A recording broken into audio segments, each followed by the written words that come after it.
semua, perkenalkan nama saya itu Bagus Manditya dengan NIM 23055318081. Kali ini saya akan mempresentasikan mengenai presentasi yaitu jurnal mengenai meteorologi untuk aksi iklim atau Meteorology for Climate Action yang dibuat oleh Lee. Nah, pada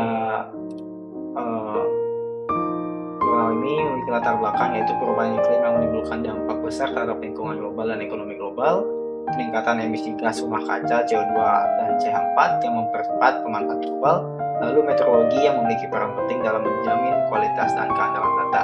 Nah, pada di sini ada data spektral gas rumah. Nah, pada bagian ini dibahas mengenai tentang data spektral gas rumah seperti CO2 dan CH4 yang tadi. Nah, yang pengukurannya membutuhkan tingkat akurasi yang tinggi. Data spektral ini sangat penting karena digunakan dalam pengamatan lingkungan baik melalui satelit maupun sensor di lapangan.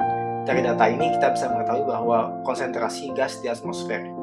Nah, untuk mendapatkan data yang presisi, digunakanlah teknik spektroskopi seperti FTIR, JRDS, dan JMDS yang bekerja dengan menganalisis interaksi antara cahaya dan molekul gas.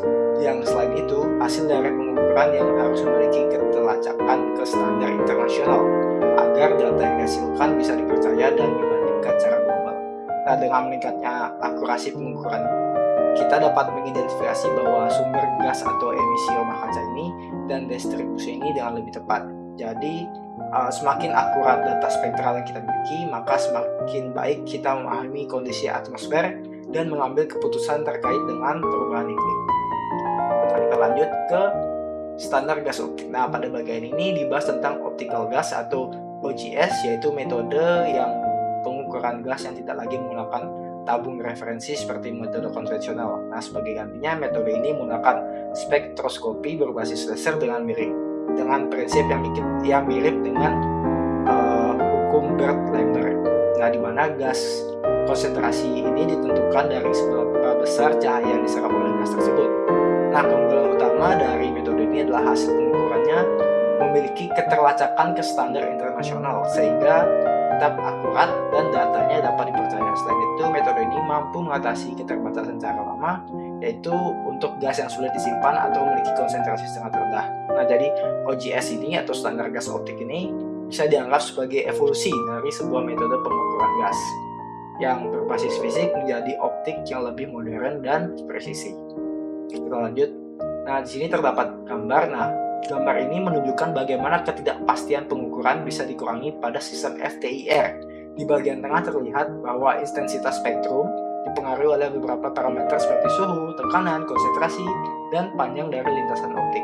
Semua parameter ini berkontribusi terhadap hasil pengukuran yang kemudian pada diagram pie ditunjukkan beberapa besar atau masing-masing parameter yang menyumbang terhadap total ketidakpastian.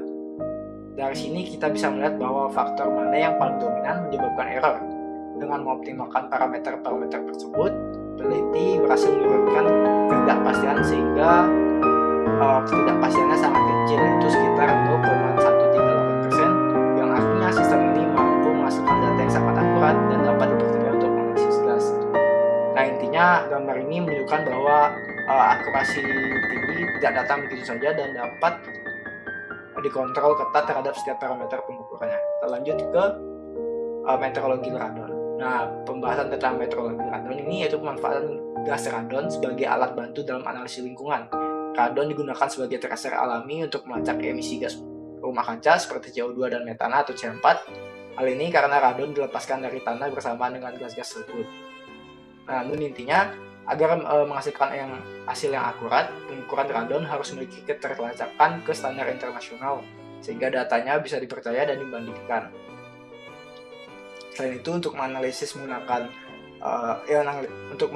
iklim, penggunaan radon atau pengukuran radon juga penting dalam monitoring lingkungan dan keselamatan atas radiasi karena radon merupakan gas radioaktif alami.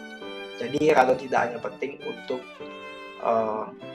bidang radiasi, tapi juga menjadi alat yang efektif untuk memahami emisi gas rumah kaca dan perubahan iklim. Oke, kita lanjut.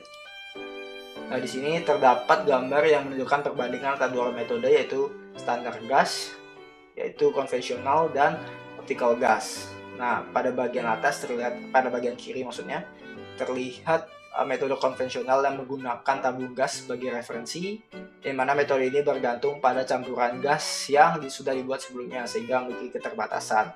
Nah, untuk sebelahnya adalah gas optikal standar yang menggunakan pendekatan stereoskopi laser yang tadi. Pada bagian metode ini, konsentrasi gas tidak lagi bergantung pada tabung referensi, tetapi itu langsung dari interaksi cahaya dengan gas menggunakan model fisika. Nah, dengan demikian, standar gas optikal gas standar ini menjadi alternatif yang lebih modern dan akurat dibandingkan metode konvensional. Jadi, gambar ini menunjukkan pergeseran dari metode berbasis fisik ke metode berbasis optik yang lebih presisi dan efisien. Oke, kita lanjut. Nah, pada bagian ini terdapat sebuah grafik nih. Grafik ini menunjukkan hubungan antara luar garis spektrum dengan parameter atau gamma, yang nilai luas garis spektrumnya diperoleh dari hasil fitting data spektrum yang kemudian diplot terhadap gamma, yaitu parameter yang dipengaruhi oleh kondisi eksperimen seperti tekanan gas. Dari grafik ini terlihat adanya hubungan linear antara keduanya, sehingga dapat dilakukan regresi untuk menentukan kemiringan garis.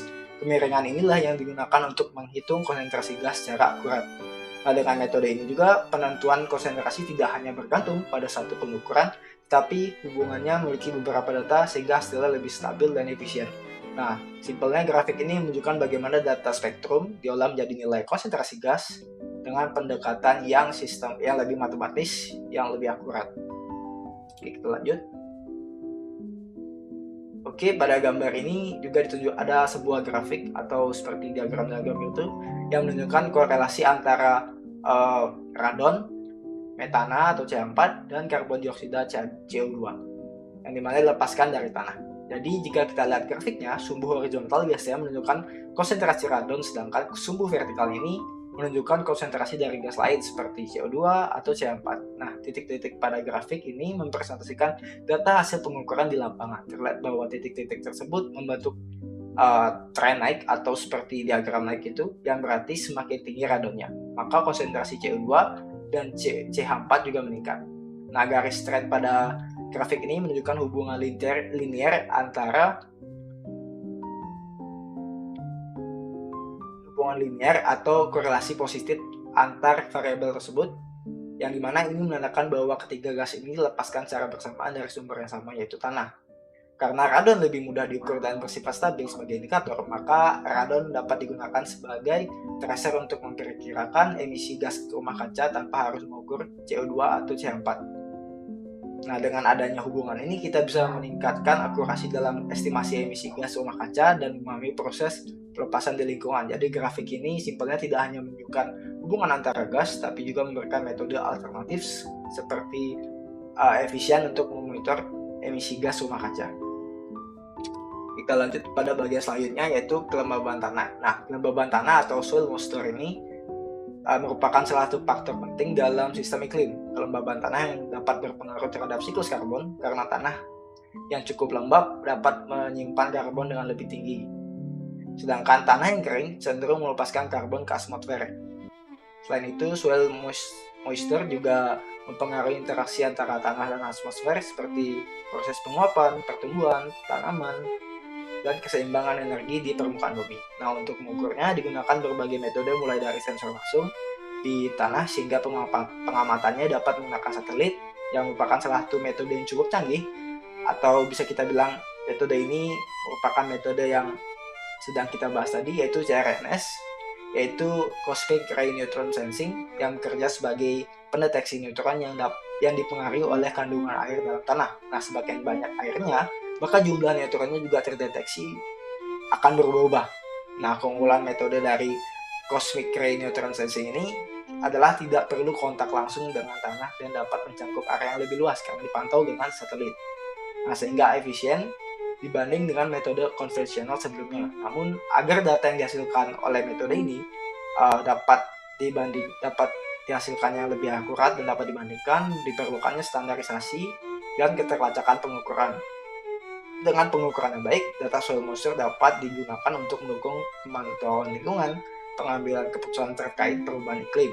Nah, jadi singkatnya, soil moisture atau kelembaban tanah ini bukan hanya soal air di tanah, tetapi merupakan indikator penting dalam memahami dan mengelola perubahan iklim. Oke, kita lanjut ke bagian kesimpulan. Nah, sebagai kesimpulannya, meteorologi berperan penting dalam menghasilkan data lingkungan yang akurat dan dapat dipercaya. Dengan berbagai metode pengukurannya terintegrasi, kita dapat memahami perubahan iklim dengan lebih baik dan mendukung pengambilan keputusan yang tepat. Baik, sekian dari saya. Terima kasih sudah menyaksikan dan semoga bermanfaat. Goodbye.